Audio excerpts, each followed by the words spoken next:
আসসালামু আলাইকুম, সবাই কেমন আছেন? আশা করছি সবাই ভালো আছেন। আজকে একটা হ্যান্ড পেইন্ট পাঞ্জাবি টিউটোরিয়াল নিয়ে আসলাম। আশা করছি আমার মতো নতুন আপুদের কাজে আসবে। একটা সিম্পলের ভিতরে গর্জিয়াস লুক। এটা হচ্ছে খাদি কটন পাঞ্জাবি। আমার সবগুলোই আড়ং কটন পাঞ্জাবিতে কাজ করা হলো। খাদি কটন পাঞ্জাবিতেই প্রথম আমি কাজ করতেছি, কিন্তু দাম অনুযায়ী মান আমি মনে করি ঠিক আছে। খাদিটারও মান ঠিক আছে এবং আড়ং কটনটারও মান ঠিক আছে দাম অনুযায়ী। প্রথমে আমি সাইডে একটু চক দিয়ে মার্ক করে নিলাম। পরে ভাবলাম না, এটার সাইডে রংটা এলোমেলো হয়ে যেতে পারে। বিশেষ করে নতুন আপুদের জন্য এটা একটা গুরুত্বপূর্ণ বিষয়। সাইড দিয়ে টেপ লাগিয়ে নেবেন। আর সাইডে 2 ইঞ্চি 2 ফিতা করে দুই সাইডে আমি এইভাবে করে একটু মাপ দিয়ে নিলাম, তাহলে দুই সাইডের মাপটা যেন ঠিক থাকে। নিচের অংশ সেমে এরকম 2 ইঞ্চি 2 ফিতা বা 2.5 ইঞ্চির মতো নিচের দিকে আছে, আর সাইডে 2 ইঞ্চি 2 ফিতা করে। প্রথমে আমি হোয়াইট পেস্টটাকে এনকে বাইন্ডার দিয়ে গুলিয়ে নিলাম। এটা একটা সাদা রং আর কি, সাদা রংটা দিয়ে দিবেন।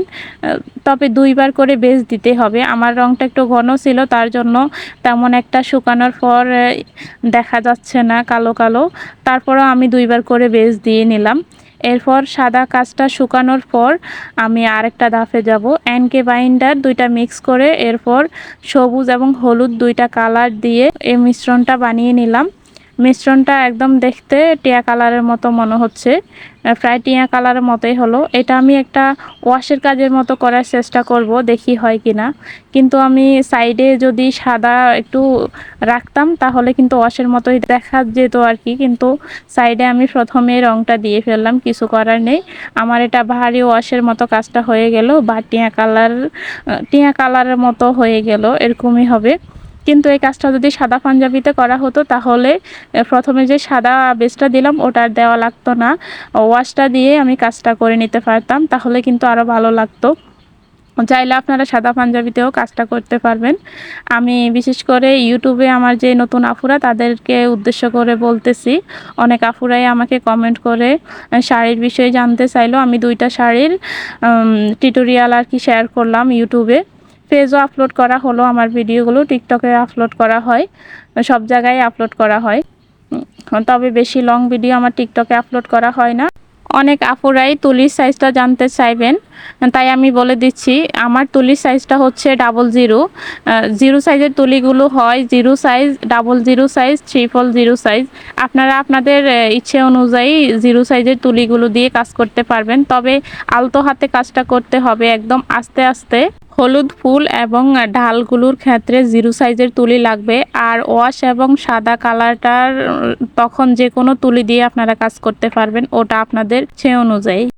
এরপর আমার সাদা দাফে শুকানোর পর আমি ওয়াশটার মতো যে ওয়াশটা দিলাম, ওই কাজটা শুকানোর পরে আমি হলুদ 5 পাপড়ি এবং 6 পাপড়ি করে ফুলগুলো দিলাম। নিচের অংশে দিলাম আমি ছোট করে একটু, আর উপরের দিকে বড় করে ফুলগুলো দিলাম। এরপর আমি সবুজ কালারটা দিয়ে ঢাল এঁকে নিলাম। এরপর ছোট ছোট পাতা এঁকে নিলাম, দেখে আপনারা বুঝে নিতে পারবেন। কাজগুলো শুকানোর পর সবগুলোই কাজ আপনারা চেষ্টা করবেন শুকানোর পর দাফে দাফে কাজ করার জন্য, তাহলে কিন্তু কাজগুলো অনেক ভালো হবে। আমিও শুকিয়ে কাজগুলো করলাম। আর শুকানোর জন্য ওয়েট করতে করতে অবস্থা খারাপ হয়ে যায়, কখন জানি শুকাবে, কখন জানি আমি কাজটা শেষ করব। আমার মতো কার কার এমন হয়? আর যদি আমার ভিডিওটি ইউটিউব থেকে দেখেন তাহলে অবশ্যই আমার ইউটিউব সাবস্ক্রাইব করে দিবেন। ফেসবুক পেজ থেকে দেখলে অবশ্যই আমার পেজটা ফলো করে দিবেন। আর লাইক কমেন্ট করতে ভুলবেন না।